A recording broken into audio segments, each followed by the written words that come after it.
Evar baş temaşavan heja de bernameyek nuya didgeh dadîsa em behevranı îro du mijarê menên girîng yê sereke hene ji yek rewşenbîrî û rola rewşenbîriyê ya duyemîn jî beşa duyemîn de em ê behsa netewperestî, welatparêzî û nîjadperestiyê bikin. Berî ku em derbasî mijara xwe bibin, ez dixwazim dîsa mîvanê xwe bi we bidim naskirin. Rêzdar Berivan Altan Rojnameger, Suat Özalp Lêkolînerê Qadê, her wisa Yusuf Mamoste Yusuf ew jî civaknas hûn bi xêr hatine, serseran serçevan re hatine. Îro bîst û sî û sêyemîn salvegera qatliyama Madim Aqê ya Sêwazê ye û sî û sê sal hîn jî ew kesên ku di vê qatliyamê de rola xwe girtine hîn jî teslîm nebûne. Nêzî 20 kesan hîn jî ji derve ne û dewletê jî bi awakî ew azad kirin. Nexwest wan bigire. Ev êş hîn jî berdewam dike. Her salê carekê behsa vê tê kirin lê ev qatliyam ji salê carekê zêdetir e. Rastî jî li ber çavê hemû çapemeniyê bi awayekî zindî sî û sê rewşenbîr ku di nav wa de Hasret Gültekin û gelek kesên naskirî hatin şewtandin li ber çavê çapemeniyê. Ev nayê ji bîr kirin. Ji ber ku îro mijara me mijara rewşenbîriyê ye em bi awayekî rêzdarî wan bi bîr tînin û em dizanin ku rewşenbîran ji destpêka komarê heta îro tim û tim ev dewlet tirsandiyê yan jî dewlet jê tirsiyaye û tim jî hem çewsandin hem jî kuştin, qirkirin li ser wan ferz kiriye em ê niha bi wê dest pê bikin. Ez dixwazim di serî de ji Suat tişte bipirsim. Di destpêka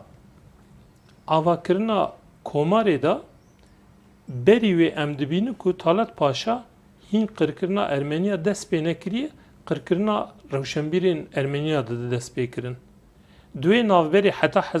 1914 da 2700 rewşenbîr, nivîskar, doktor û gelên pêşengên gel têne kuştin. û piştî wê qirkirin dest pê dike. Em di heman demê di pêvajoyên avakirina komarê de ji vê tiştê dibînin. Mesela ji vana jê çend kesên pêşengê ku piştra pêşengiya Kurdî kiriye wek Celadet Bedirxan, wek Kamran Ali Bedirxan, wek Osman Sebrî, wek Memduh Selîm Bek mecbûr man ku welatê xwe terk bikin û herin li Misrê bi cih bibin yan jî surgûnê welatekî din bibin û li wê derê werin bahev û karên rewşenbîriyê bidin dest pê kirin. Ji ber ez ji we dipirsim ev tirsa dewletê ji ber çi ye? Yani ev tirsa desthilata ji ber çi ye? Tamam yani em mijar rast evke bi desthilatdarî ve bi mijara desthilatdarî ve girêdaye. Yani em bijin ne mesela Metenê, ne mesela Kurdaya jî mesela Tirkaya jî mesela Komarê beriya Komarê. Em bijin dîroka cîhanê jî mêzebikî ya mirovahiyê jî mêzebikî. Her dem kesên ku em bijin ew bûne bi fikr û ramanê xwe em bijin civakê ronî kirine, pêşkêşî ji civakê re kirine, pêşengî ji civakê re kirine, li hemberî desthilatdariyên ku zext û zor em bijin li gel kiriye her dem eko em bijin wê pêşengî kiriye eko rê û rêçik nîşanê civakê de ye rewşenbîr bûne ji ber wê hewa jî kesên zordar kesên serwer desthilatdar hemû pêşî êrişî rewşenbîra kirine em bijin ji bûna ku dikarbin civakê hîn bêtir rihettir kontrol bikin û ew daxwazên xwe ew polîtîkayên xwe hîn rihettir bimeşînin her dem kesên ku civakê re pêşengî kirin kirine irişi wan kirine ve ku peşengiye civaki jî kirine heta ne ana merut karabeje yani her çıkas her dem yani gora demin dîrok hinekî bi navê din hatibin pênasekirin jî ama merut kare îro wekî wan wekî rewşenbîr wekî pêşengiyên civakê evkên çabêjin rûspiyên civakê meriv bihespîne yani êku ji civakê re pêşengî kirine ewin wêku li hemberî desthilatdariyê jî sekirîne ewin ji ber wê awa jî her dem rastên êrişê desthilatdariyê hatine tenê ne mesela ev mesela ne mesela îroye doye her dem di dîrokê da bi wî hewayî biye yani ji ber wê hewa jî bi wî hewayê yani desthilatdarî bi wî hewayê kesê ku dikaribe li hemberî bisekine ji em rewşenbîran wek çira dibînin wek ronahiya civakê dibînin ew jî dixwazin wê bitevkînin. Çünkü ew kêmasê ew yani şî ew xeletî ku ew dikin ew polîtikayê ku em bijin ser civakê dixwazin bimeşînin ê ku pêşî dibîne ê ku pêşî li hemberî wî disekine ronekbîr e rewşenbîr e em bijin civakê de îro jî bi wî hewayê kesê ku em bijin di hal û wextê xwe de ye bi karê xwe bi nanê xwe bi nava zarokê xwe de ye pir bi ewkê re alaqedar nîne bi rêveberiyên civakê re bi rêveberiyên dewletê re bi alaqedar nîne ew kar ew îş çewatê kirin pir ne alaqedaran ew nabînin ew desthilatdariyê nabînin ku ji bûna ku polîtikayê xwe bimeşînin ji bûna desthilatdariyê xwe berdewam bikin ku çi dikin çi fen û oyna dikin em bêjin kesên ew nabînin kesên em çawa bêjin kesên di hal û wextê xwe de ne ez naxwazim bêjim ji rêzê yani ewan kesan nabînin ê ku dibînin rewşenbîrin yani ji bûna rewşenbîra jî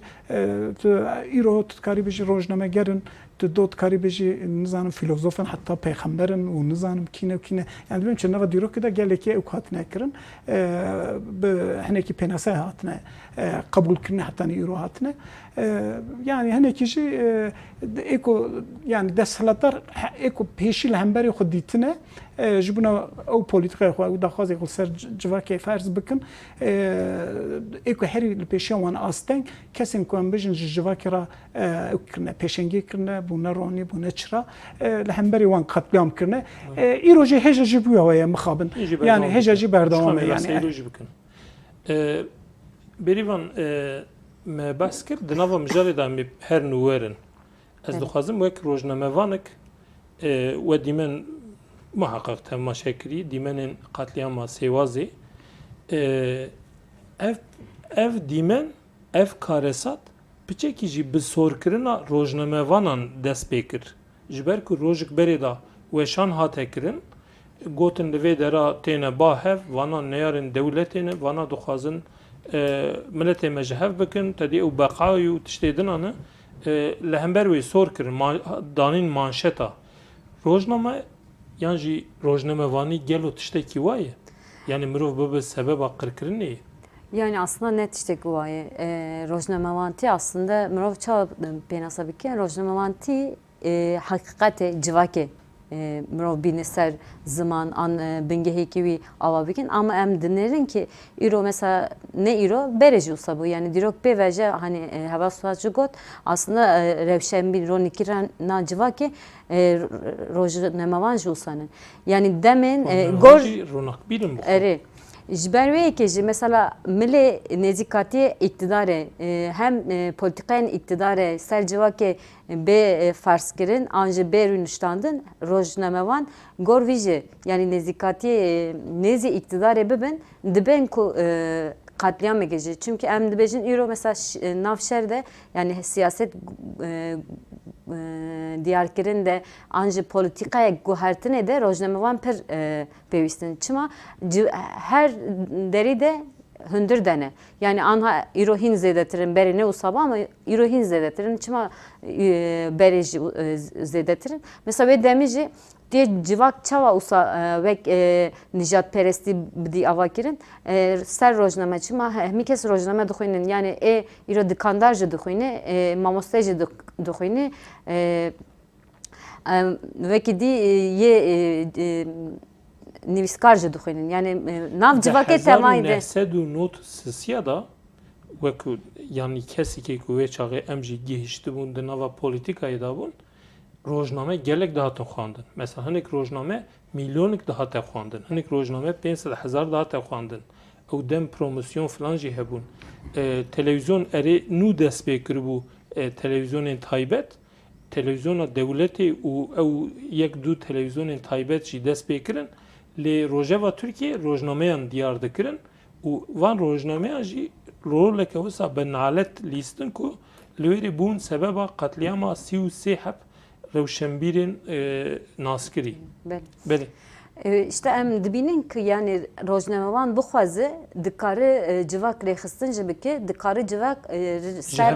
hev jî bela bike, dikare wek nijadperest tev jî bigere ve alî de rojnamevantî pir giring e ama çawa rojnamevantî hakikatê yani eko ve çavê civakê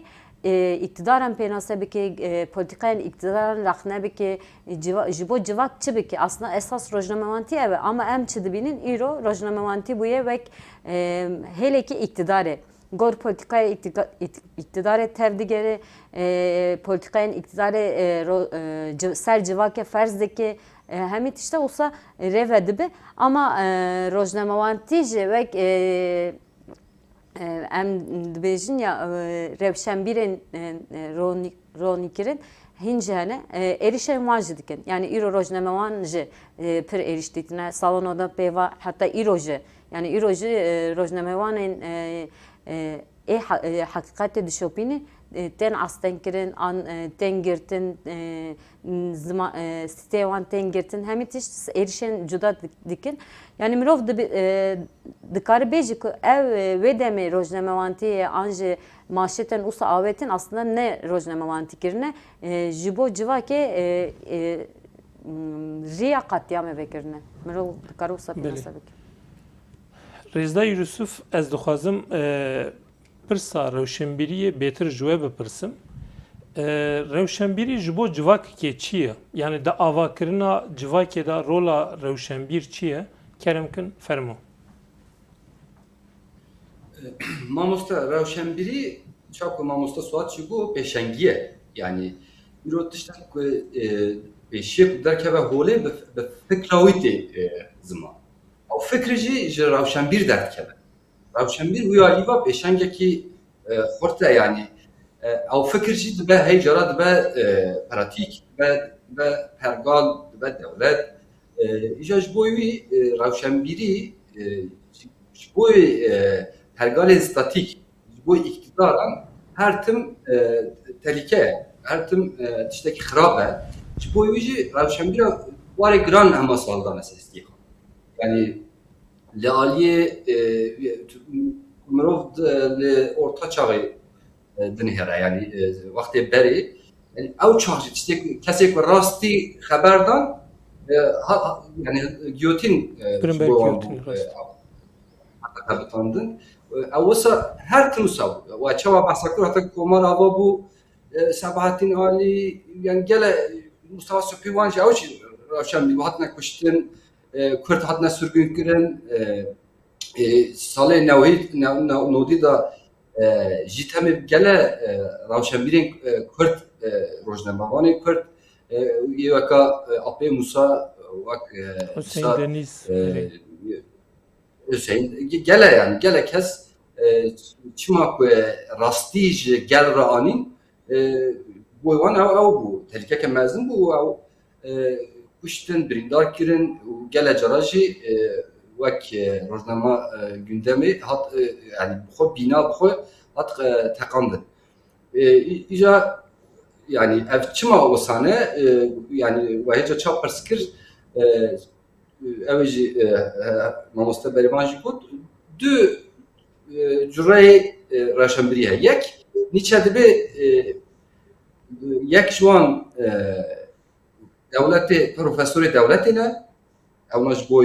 yani ji bo emrê iktidarê de her tim yek jî fikirgerên koçer e. Yani rewşenbîrê ku fikrên koçeriyê dertin ew ji koçeriyê vedike tabii yani asa azadiyê dike fikra azadiyê niha ew her tim heye yani rewşenbîrî îro ew en mezin ya provokasyona mezin jî îro dikin yek navê xwe datîne rewşenbîr û ew lê aliyê din vajî lê dinêrî îro çend yani bi hezaran rewşenbîr di hundir dan yani bedelê wî dan îro mesela tê bira min Abdurrahman Gök hebu Gavak Kemal Korkut hat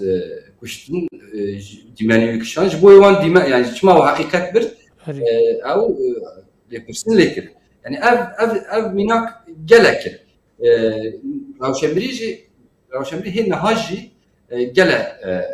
tehdideş bu iktidara. Fikri Ravşenbiri zaten rahnegere Ravşenbir. Yani Ravşenbir rahneger ne be? Mirovi sisteme pergale. İca rahnevici çıka tuş ben ev kasçı keve hedefi تێگرتن و بەدەلێویژی گراند دەدە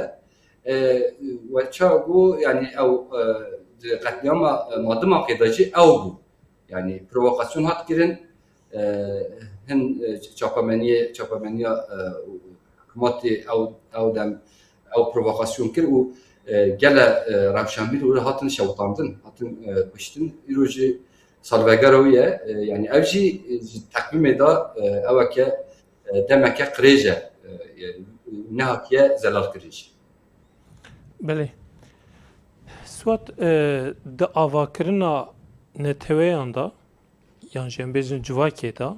bêtir em peyva civak bikartînin rola rewşenbîran gelek giring e. Mesela di avakirina komarê da em dibînin ku navê çend kesan tê gotin. Jê ji wan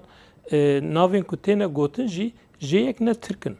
Mesela Ziya Gökalp bi xwe di nav Kurd Tealî Cemiyetê de cih digire pişta dibe mêjiyê avakirina netewa Tirk. û wek kesê din jî yani Ömer Seyfettin jî yê din jî hemû li ser fikrekê neteweyekê ava dikin. Ziman ava dikin, rê û rêbazê wê datînin û ji netewa Tirk ra dibin bingeha netewê. Di ji bo Kurda em heman tiştî nikarin bêjin. Mesela hem de destpêka avakirina komarê da mesela gelek kes axînan dikşînin dibêjin xwezî ev rewşenbîrî wê çaxê hebûna. Wê çaxê hebûna wê çi bibûna? Min fam nekir yani Ravşenbîriye îro dema Yani gelek kes mesela niha axîna dikşînin dibêjî xwezî ev rewşenbîrî hebûna. Rewşenbîriya Kurdî yan jî Kurdan çima qes dest pê kir? Mesela di salên avakirina komarê da duê da bi cih girtinê da hem di warê çapemenî hem di warê avakirina fikr û ramanê da. Ya bi taybetî jî yani demên Osmaniyên dawîn û serê avakirina komarê da yani Ravşenbîriya Kurd merivî nikare bêje qase, ba amî merivî nikare bêje qase. Yani ew rojê em bijin komele hene, ew rojê gelekî kovar derdixin, di şert û mercên ew roj da gelekî kovar hene, gelekî nivîs hene, gelekî nîqaş hene, em bijin ji bûna ji bûna eşmendiya netewî ku pêş bixin, komele vedibin, ji jinab gire komele jinabî vedibe yani em bijin xebatên jinabî hene wê demê da. Yani mesela bağımın evke tabi bahsa Ziya Gökalp wan kir û bahsa ku em bêjin kesên ku bûn sebebê qetlîama madimak ya qetlîama ku Sêwasê pêk hat ez hinekî dixwazim bahsa wî hewayê bikim. Yani mesele yani Rewşenbîr evkin tu qadên rewşengeriyê hene, rewşenbîriyê hene. Yani em bêjin huner jî qadek rewşengeriyê ye, rojnamegerî jî qadek rewşengeriyê ye. Em bêjin resîm, fotoğraf ew jî qadek resîm, sînema dîsa qadek rewşengerî. Em bêjin lîteratûra civakî hinekî vana wekî qadên evkê qebûl dike, qadên rewşengeriyê qebûl dike û kesên ku bi vana re jî alaqedar wekî rewşenbîr qebûl dike. Lê ama ha em bêjin em zanin yani gelekî kes li hemberê vî hewayê her çiqas ji bûna qadên rewşengeriyê îtirazek mezin tune be di asta lîteratûriya civakî da. Ve itirazek zêdetina bejî lê ama ha mesela ku rewşenbîr kiye ew rewşenbîr li kur bisekne tam jî duwêm mijarê da mesela Ziya Gökalp de got mesela kesên ku bûn sebebê qetlîama ew rojnamegerên ku bi manşetê xwe bi nivîsê xwe û bi daxuyaniyên xwe bûn sebebê qetlîama ku em ê wan çawa bihesbînin duwê wan ez dixwazim hinekî ew ku bidim yani ji we ve hevkariyekê ew tune yani ki rewşenbîr heye ji rewşenbîr çê duya hevkarî tune lê ama ha em bijin di evkê da di حطاني جواكا دا ام بيجن ديروكي حطاني ابها ايكو ام حطاني نها ايكو ام بيجن او كده هاتنا جيگرتن استا روشنبيري دا هاتنا قبول كرن كسين كو ام بيجن راست ام بري اقتدار ساكنينه او هاتنا او كرن يعني او هاتنا روشنبير هاتنا قبول كرن كسي كو ام بيجن او مانشيت خوي كجبنا اوكي جبنا روشنبيري كل مضمضات كشتن كل همبري وان او تكرن جواكي صور ذكرن وان مانشيت داويتن واز بخود از نزانم كينه چنه يعني نافي وان زانم اما حسرت كل تكينا ما خدش بيرفانك نوصل يعني مساله بيها هو يعني تو اسماعیل باشیک جبنا روشنبیرین کرد پرتوکی نفسان دیه 20 سال بره 30 سال بره نفسان دیه جبنا وی روشنبیره و کسی که به تایبەتی دا استا پرورده دا کسی که امبیشن زانیگه خواندیه انا کی پیناسا و دمه بوی هوایه کسی که زانیگه خواندنه و کسی که نرخی خوی نتوی خودی دارتن لهمبری میتینگریا ولات خو کل همبری ویت سکنن جبنا وی اوکه جبنا وی پیناسا امبیشن روشنبیریه اوه روشنبیرین ایرانی علی شریعت جيب هوا كيدن بيناسات كمثلا روشنبير بقرا روشنبير رسن جواكا خوبه جواكا خو فكر روماني نوي رسم من جواكا وي بشافكانيا ويا روشنگري فكر روماني وي اوكي بن جواكا وي بن نه اوكي چاوا بجم صرف اورينتاليست نیم به يعني هنکی جداتر به يعني خو نه به تقلید نه به شابلونا روشنبیرن روجاوا هنا كم بجم بيها وقت كه ادوار سايد هوا كيدنش خو مثلا روشنبيري بيناست كه ادوار سايد بجا تاني تبفكروا رماني خو اوكي خو ببرهم خو تاني نجرك اوكبي لديجي سروري بي تراست اكتيفيست بي لقاضي بي وتشوا ام بجن قال بنداس لهمبر سروري همبر داس هلات دارين داریا چوا ام بجن لکولان یا جی چکل دسته به هر دچه استه دا به اوج و کلمبر سروری دچه استه دا کو بر خود ده لازم روشنبیج عند و استه دا و جبر و هواجی امزانن yani د نوا او کدا چالکوان فلسطینی دا لهمبر تانکن اسرائیل او بخوجی کور دا وجه ایجا ها وقتی که دوان چرچوه دا روشنبیری مزه کی تو اوك نابيني يعني مخابن لتركيا روشنبيريه كي انا نابيني يعني وكي كاس وكي دردور مرن كار ببينه وكي كاس هنا يعني اسماعيل بس شيء جوانه فكره باشقه جوانه دمك حلق گرگره وكي مرف گلكي ناود مرف كار بجه يعني لهمبري سيستم لهمبري پرگاله ام بجن حقيقه باراسنا ولهمبري كسم بندست بونه جواب بردلويج دانو بردلويج جراند دانه اسماعيل بس شحف ده سالا يا جامير يكي تركيا ما هاجبونه دوزو كردستان حفظ سالت گرتگاه هدا ما هجاجي بتون جيانوي ورابون ورونشتنوي فكر رماني كردستان يعني جبونوي هواي دخوازه تشتكي بيجه مثلا نظام جبنا مثلا ايروجيت برسكي هبتنا از نظام ما belki tura seyamin da ya diyemin emdisa lisar beseknin le iro yani sebebi ku embejin rojhalata navin velat vi hale dane ne peşketine embejin heja aluzin Çin serdama navin dijin veki Suriye veki Irak veki İran veki Türkiye sebep ku Revşenbir buna duvka okey buna duvka deshelatdariye yani jibuna berjemendiğin koy şahsi jibuna ya jem mert karbeje berjemendiğin koyun ideolojik ninin hakikaten ne parizin ve hem bejin deshelatdari lukurbe hem ber duvka viye be taybetici rojnamegeriya Türkiye her dem bu hava biye ki serdest biyet mezet ki duve demede ev rojnamegeriya ko demadım keleka deshelatdariya dim biyet iktidar hatiye gartın keleka vi havayı biye keleka دستهلاتداری نوبیه جبریه هوای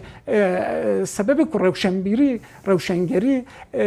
لترکیه و لجواک روجلات ناوین کمه قلسه نکارش جواک خورا پیشکشی بکه نکاره لهمبری دستهلاتداری بسکنه لون اجی جواک ایروه ام بجن نینن جواک پیشکتی نانی قبول کنن ام دبینن yani هجاجی اف جغرافیا قادا شره yani. بله. Berivan Suat beter bahsa kedik. Yani Rewşenbîriya li Türkiye. Yani jî rola Rewşenbîran li hember desthilatdariya Türkiye li Kurdistanê jî şerk hat hemezşandin. 5 salî berdewam kir û di vî şerî da bi xwe re hem Rewşenbîr hate afirandin, rojnameger hatin afirandin û em dikarin wê bêjin ku bêdengiyek jî hata afirandin. Mesela rewşenbîrên Kurd di pirsgirêka Kurdî da yan jî di tekoşîna vî 5 salî da bi te rola xwe lîstin. Ez rojnameya vana tenê nabêjim. Yani di vir da hunermend heye, wek te got ressam heye, yani hemû qadên rewşenbîr, Evet. akademisyen, bi taybet akademisyen mesela mirov va 10 salê dawî yan jî 15 salê dawiyê ku bide alî, bi temamî bêdengiyek hebû. Tu viyan çawa dibînî? Yani ez çawa dibînim yani hani mirov nikare bêjî kedek nîne. Yani kedek heye. Ama usa ji bo wek netev Kurd peşketin an haqqê xwe standinê de aliyê de qespin jî heye. Yani hem alêkê qespin heye ama alêkê jî berxwedanek heye. Yani mirov nikare bêje Kurdistanê îro rewşenbîrên yani em dikarin rojnameger be hunermend be akademisyen belki usa yani çünkü ev nav sistemê de dema tu bî akademisyenekê pêwîst e tu nav sistemê de bijî. Gor sistemê tu bijî jî tu nikarî dengê xwe derxî. Yani usa gavên buçuk yani meditiye yani Ali Akademiye de işte mesela Zimane Kurdi çava hatiye penasa kirin tu dineri mesela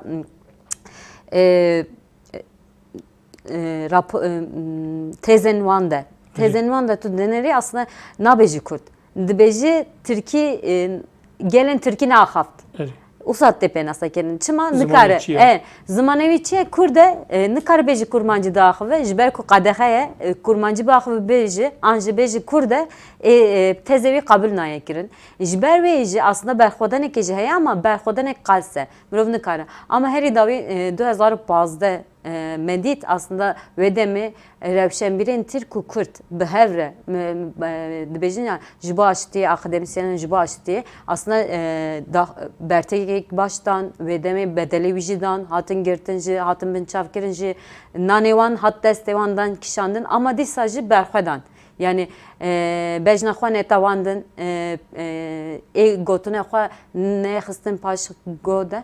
Yani mirov dikare bêjî yani îro aslında civakê Kurd usa dibêjin ya em dibêjin ya civakê Kurd rêxistin bû kiriye yani kes nikare civakê Kurd car bi car dibêjin civakê Kurd rewşenbîrê xwe pêştire jî. Ev jî çi tîne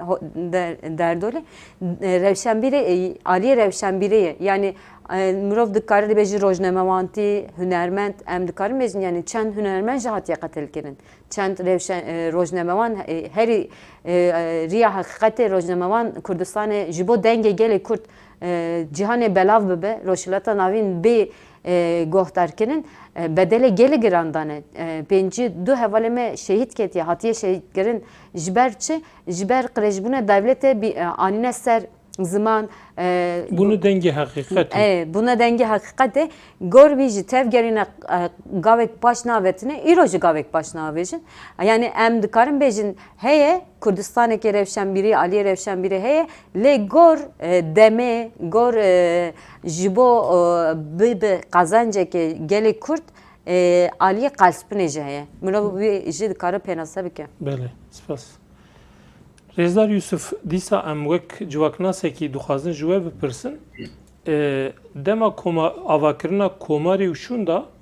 bêdengiyeka dûr û dirêj heye di nava rewşenbîriya Kurdî da. Erê li Misirê li em bêjin li Sirgûnê li Şamê rewşenbîrîk heye heta li Rojava rewşenbîriyek heye behsa wê tê kirin lê ji ber ku li derveyî sînorê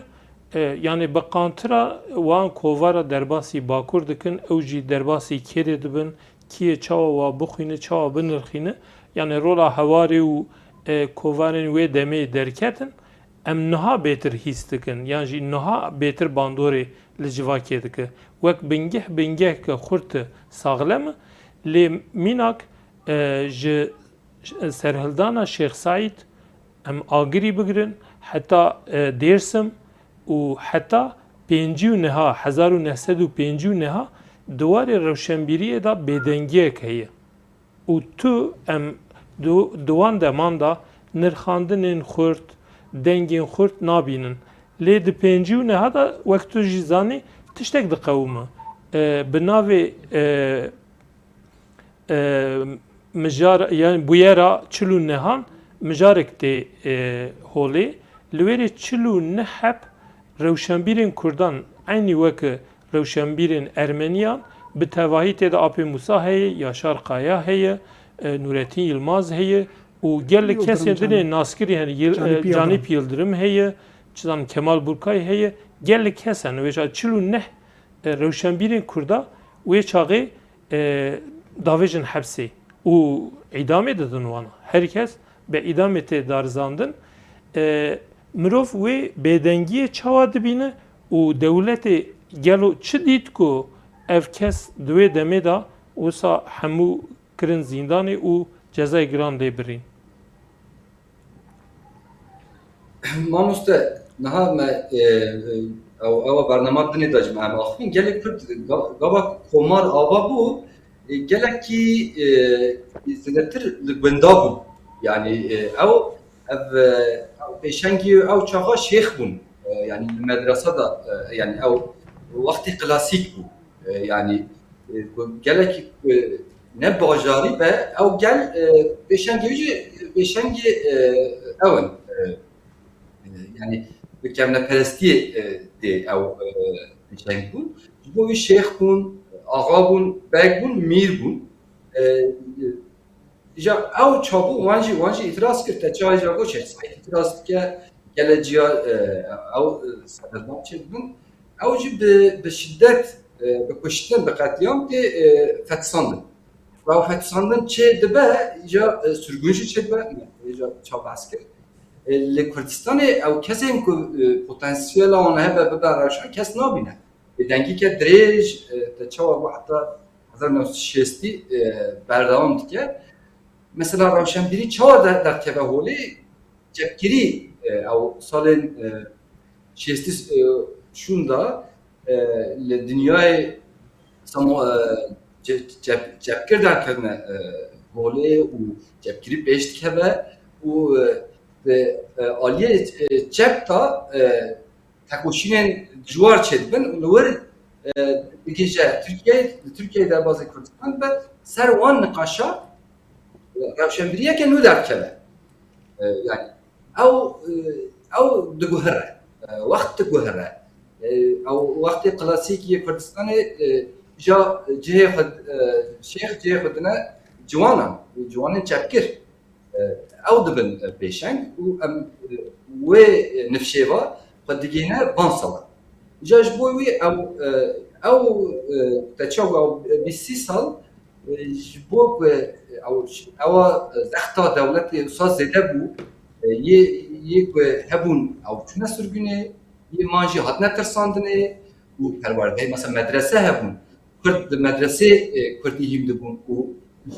wera hîm dibûn. Ew medrese bi tedrîsat qanûna tedrîsatê hate girtin êdî li wir jî kes derneke. Evê ku derkevin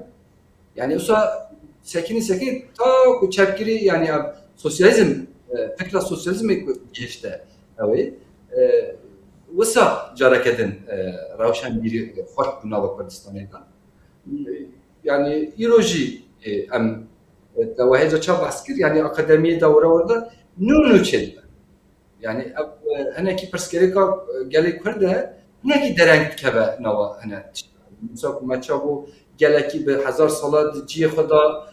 bi kêfa xwe jiyaye. Yani zêde kes xwarin nediye û hinekî jî ne bajarî bûye yani ev hinekî dereng modernize bûye. Ev tiştên ku em diaxivin hinekî tiştê modern in. Îja ev jî bêşansiya me ew e jî ku perwe tiştê modern tev bi tirkbûnê hate nava me. Yani em hem dibine modern hem tirkbûna me zêde dibin. Ev jî eweke çelişkî wisa zêde ye. Yani ez karim vê qale de bibêjim. Belê. Suat di destpêka yani piştî darbeya 12 îlonê ji xwe darbeya 12 îlonê bi awayekî giştî jî li hember rewşenbîriyê di wê demê da kesên ku pêşengiyê ji civakê radikin hem bi awayê siyasî hem jî ê ku destê wan qelem digire hemû têne desteserkirin yên dimîne ew jî rêxistin ew komeletên girtin hemû têne girtin heta tên yani مرو بیج وقت مجبور لامبه مالی یا خانی تی تفاندن کسیک دمینه جی مجبور دبن دردی کevin dervi ولات مثلا دویره دا دیاسپورای دا ام دبینه که روشنبیری که کردی جی yani li dervi Kurdistan'ı kurt dibe derdi kevin veri kovar derdi kevin Pürtük derdi kevin Kurdi despedeki u kurt dibe li de hemen deme da de Kurdistan'ı tişteki usam nabinin. Ya yani Kürdistan'ı bağımın yani az evka beşim yani elbette ki İroji de asla kadın revşengeriye da eko merve olan veki revşengeri. Revşengeri aydınlanma faaliyeti dibêjin ya yani juyaliva yani eko duve kadı da ekutubun gelekin yani eko kadı da deyi dexabitin geleki zedene yani em beşin deyi tane ama jbuna evke beşim jbuna Ahmet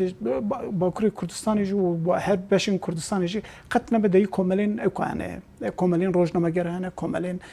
hunermend tu bahsa yürüt ki bahsa yürüt em bahsa işte u nodi bikin duve navberi da yani mesela hattani noti bağımın hattani noti hattani apı musavan ekol betir le civaki rast tesirt ke jbuna civaka Kürt beşim hatta jbuna Türkçe merit karabıca Türkiye'ci karabıca ama bejarama betir revşenbirin Kürde eko hattani salin noti oktka eko re و reçik liber civaki tıxa eko peşengeç civaki raddike rast revşenbirin yani eko سازیا دیسا آوات کن اکو وشانا درد کن اکو وشانگریه دکن اکو کاری موزیکی را علاقه دار دبن کاری موزیک şey şano و سینمایی را علاقه دار دبن تمزد کی دیسا اکن سال نوتی نه یعنی ام بجن انستیا کردی سال نوتی ود به مکه سال نوتی ود به روزنامه کوباری مثال نوتی ود yani tişteki famdar jber ku tekoşin de asla heri bilindayı. Yani hece merit karabeje evken yani behevra mezundu her şey behevra mezundu. Hece evken despeke yani ama disa yani mekhabın navenda revşengeriya Kurda revşenberiya Kurda disa İstanbul em bejin beriya evkeji beriya Cumhuriyeti salin Osmaniye'nin edawinci udama avakirna komari da ji em bejin navenda revşengeriya Kurda İstanbul'e yani salih hatta salin notice بيجن روش بفي هواي يرو ام لبنير ام كارو يرخنا بكن وروشي ام بيجن چما نلامد ياجي وانه ياجي جول امريكي يرو يعني شرط مرج يعني arası çama İstanbul yani çima İstanbul ya arast yani yani ne kadar Navenda paytahta paytahta velat bu xuya İstanbul. Jber navenda Rewşenbîrî û İstanbul yan jî Ankara jî gelo komelo karedin daha tekirin. Jber wê gelo. İstanbul yani be bere da yani Baba Ali lore yani Portuxanel lore yani kesek kirin lore ora bajaraki mezne yani bere da ava navenda u kari bu yani Miroko İsfahan'ı ev vakti Osmaniye'de Rewşenbîrê ke daha da İstanbul'e yani Molla Goryani cihatta İstanbul'e evediz nefi nabiwan tefçün İstanbul'e yani ora fadikşan da koy yani o kes ora diciviyan ora o kar hoş tutu yani l'amedeci heye yani l'amedeci em bejin bu abi Musa'nın ki xabatin ve evkeş yani l'amedeci yani em bejin ali ama ticari ki bqas İstanbul'e ek nebiye yani اوكي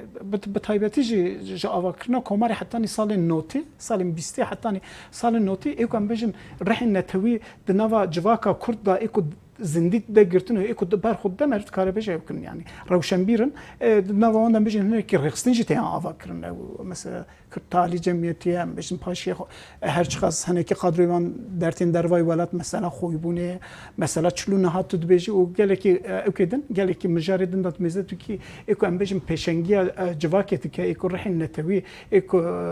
Kurdistan'ı da Paris'in eko ve okey tinin ve rahat tinin ya ve takoşini tina hatta ni salin noti Rewşenbîrîn le bağımız salin noti bişunda ev rawş te guhartin yani iro ام بجم قصي وان صلا اكنيم بجي بتايبتي الكردستاني نها الكردستاني جبلي بامن بقناعتهم جبلي اوكي جبلي تشابمانيا كرد اكو ام بجن همبري دولت ساكنه همبري بوليتيكاين دولت ساكنه وكمان بوليتيكا دشفردك وك دولت الرحاسس جبلي تشابمانيا كرد قادك روشنگری از نابینم هنك مرد کار بجا موزیسین کرد بیاوینه چون که ازانم چند کسی وان جبر اوك خوش بر خباتي خوي چاندي هجج دغرتي انا وكي نودم دراق وقالك روجنا هجج تدا هنا لا اما قاددن يعني مساله اكاديميسيان دبر راسته قادك نويه يعني كرد مخابن يعني حتى انا قضاء كده قضاء اكاديمي دال زانينغها اوكي كوانتنبو نشكي نبو ناسنامه كردي کسی اکادمیسیانی نکر. نکر یه 10 ساله مرز کار بج اکادمیسیان کرد گله کی جوانه اکادمیا کرد گله کی جوانه yani 10 ساله 15 ساله داوین دا هدی دکا درکت پیش او مثلا کو امزاج جاوتن yani hakikaten kare ki baş kirin xabate ki baş kirin bedel oji jikar dur xistim bu yani jikar xo ji işi xo hatın dur xistim çant stratejim belki يعني نها اجي وك نو تزاخو نفسي قالن ها دوي قاددا ابي بيجم يعني ايرو ناف جوانا دا جلا يعني علي اكاديميه دا بيش كاتن هنا يعني السر هزار ناسب نها شوندا تز زده دبن نويس زده دبن her salcı zede من تزاخو ماستر هزار نه دا سر دنگبیجا نویسی اما من نویسیز yani ser nave tezayı da dengbeş he kestinge teze ke bu ev antoloji bu yani mesela burada dengbeşler bastı ama ne ev bu ne teze ke akademik bu piştiği nava 15 sala da niske 26 men ve daviyeleri her dümehberi 26 tez derket yani her sal zede be tabii yani ozan binvisi ve hazaran dertte ve heci zarf yani her sal zede be mesela ser iro ser Ahmedi yani amtkarın bece di habati Ahmedi çeviyor yani be sedan tez di çevuna yani gele cuan ser Ahmedi ser eşmendiyavi ser bajar yani ser gele ser albavi ser her seli nezki de tezahane yani bu ev qada akademiye naha hedi zede be ve heci zede be yani meçava go ava civaka kurdi cür be cür be zede be yani de gohara ve ev tesir ve akademişti. Bele mamosta ez bivya ve greday duxazim pey ve kedin jî şuwe bipirsim naha roşenbiriya Kurdî di salê notî da xurt dest pê dike yani wek Apê Musa rastî jî Rojava Tirkiye diyar dike yani her nivîsek wî hejandinekê çê dike piştî wî jî yani rê hevalê wînê ku tên şûna wî da digirin mesela dema ku Hüseyin Deniz hatta şehit kirin Apê Musa nivîseke wisa nivisandibû ku tu ez Apê te me ji vir şûnda ez ê nivîsekê ji bo xwe yekê jî ji bo te bikim zarokên yan jî zarokên Apê Musa jî ji qelema wî li erdê nehişt lê piştî te got yani rewşenbîriya ev akademiya Kurdî pêş dikeve rewşenbîriya Kurdî ew qas xurt nabe mesela di civakê de bandora wê qet nîne mesela em bêjin nivîskariya Kurdî jî bi akademiyê ra dest pê dike yani salên 2000 da gelek pêş dikeve mesela heta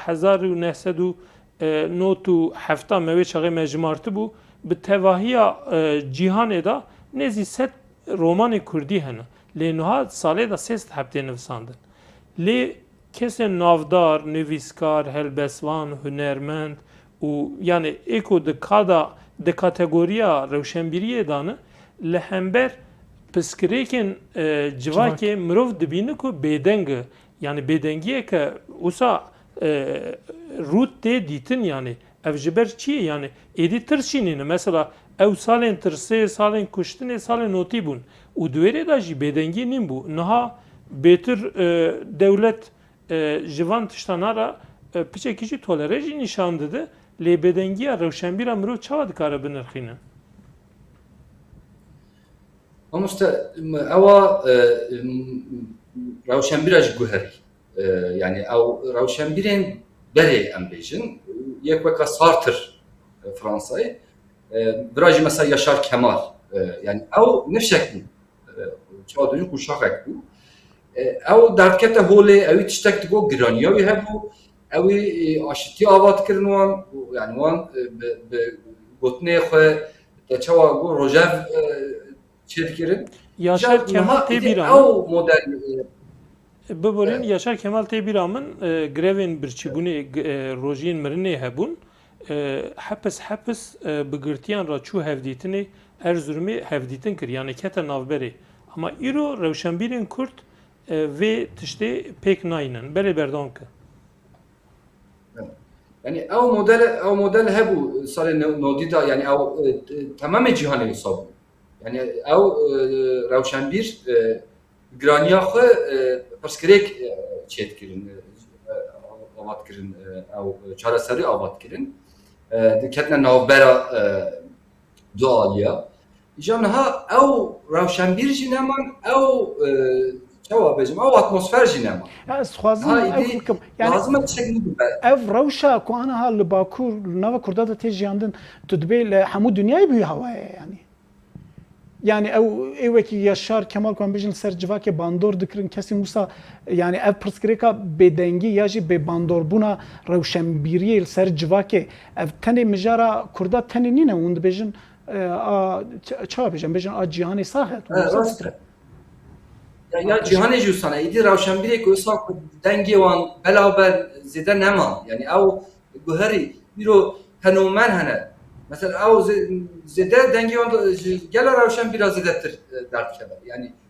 ew tiştên nû derketin rast e dîsa jî bandora rewşenbîra heye. Dîsa jî gere derkevin bêjin. Lê mesela ez bo Tirkiye bêjim gelek kes tiştên aha bi wêrek dinivîsin lê dinivîsin. Yani kes naxûne. Yani îro ew jî yani mesela meseleke mezin jî ew e ev platforma bi Kurdî em bi Kurdî diaxivin. Yani hinek nava rewşenbîriyê de Kurdî axaftin jî kêmin ya rastî. Yani hinek jî xwe derdisin dibin ya Kurdiya min ne baş e ez biçim falan filan. Ew jî heye yani nayna van qada dur jî dikin tirs jî heye kesên ku gerîdayê üniversitene ew ji karê xwe derdisin. Yani ev tev em dikarin nîskê de sedema bijmirin lê ew tar jî nema yani îro Zülfü Livan elli berê evekî rewşenbîrek giran bû. Niha îro tişta dibêje kes bê nade yani ev xalokê daxile yani îdî ew jî ew bûye erozyon çêbiye yani li wir hilweşiyaye ew qad jî lê mirov dikare çakin avake yani me çawa bername dinê de jî em axivîn yani ew ê nû cihên nû qadên nû avake fikrên nû bêje mirova derxewra wana bi wêrektir bike yani çawa hêja mamoste axivî behsa rewşenbîriyê kir got nava gel de bû her bir sayt falan giram jî mesela bi xwe jî çima rastî nivîsiye bi hundirê hepsê da yani jiyana xwe dest daye dibêje organîk aydin yani rewşenbîrî organîk di nav gel da pêşengiya xwe nav gel da bike yani ewa xwe jî zanistiya xwe jî ji gel helde yani divê eweke wisa pêwîst e rewşenbîriyek wisa pêwîst e yani ji me re jî wisa dixuye yani ne kesên elîtîst nava gel da bi zimanê gel yani ne bi dûrê gel Deleuze dibêje em îro nava du tişta danin civak dibêje rewşenbîrê dîn rewşenbîr jî dibêje civaka anormal yani du hev antagonizma deket yani du alî ji hev dûr dikevin ev ne rast dibe yani hani ne rewşenbîr dîne ne civak anormal yani gerev nêzikî hebe her du kes ji bo civaka Kurda derbas nabin yani civaka Kurd a rastî rewşenbîra dixwazir li gel xwe bibîne û gel qîmetê jî didiye lê mixabin dixwaze mamoste li vê derazê peyva te bibirim berê ji ber ku dema me xediye em ê biçin navberekê destpêkê em ê bi bêrîvanê dest pê bikin berê temeşevanê hêja niha em ê biçin navbereke Kurd piştî navberê dîsa me bi hev rabin.